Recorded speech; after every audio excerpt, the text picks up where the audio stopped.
Comme avant-hier, d'une manière concertée, Dr Mohamed Diané et M.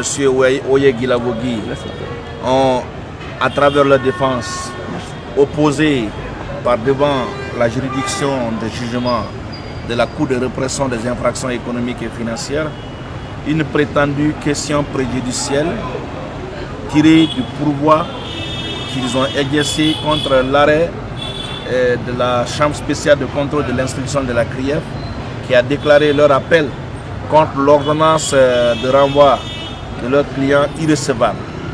Nous avions pris la parole pour apporter la démonstration qu'un tel recours est fantaisiste, vexatoire, incongru et à la limite manque de pertinence. Nous avions souligné que sur le fondement des dispositions des articles 293 et du Code de procédure pénale et 140 alinéa 2 de la loi organique portant attribution, organisation et fonctionnement de la Cour suprême, qu'un tel recours est impossible. Nous avions précisé que l'application de ces dispositions ne relève pas de la compétence exclusive de la Cour suprême. La Chambre de jugement de la CRIEF, en tant que juridiction composée de magistrats professionnels, a aussi dans ses attributions le droit de dire le droit, d'appliquer la loi dans toute son entièreté.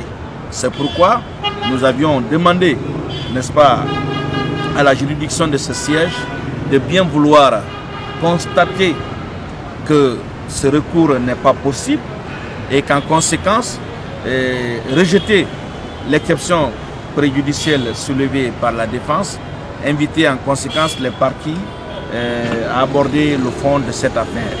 Nous avions mis en garde à la juridiction de ce siège les conséquences qui pourraient découler si elle parvenait à accueillir une telle exception. Ça serait permettre éventuellement aux justiciables, soit à la partie civile ou à l'inculpé, de prendre une procédure en otage.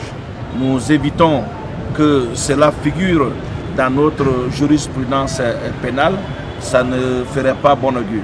Nous avions fustigé la défaillance du ministère public qui ne devrait pas quand même se prêter au jeu de la défense, qui a bien voulu que son appel contre l'ordonnance de renvoi soit examiné par la Chambre spéciale de contrôle de l'instruction.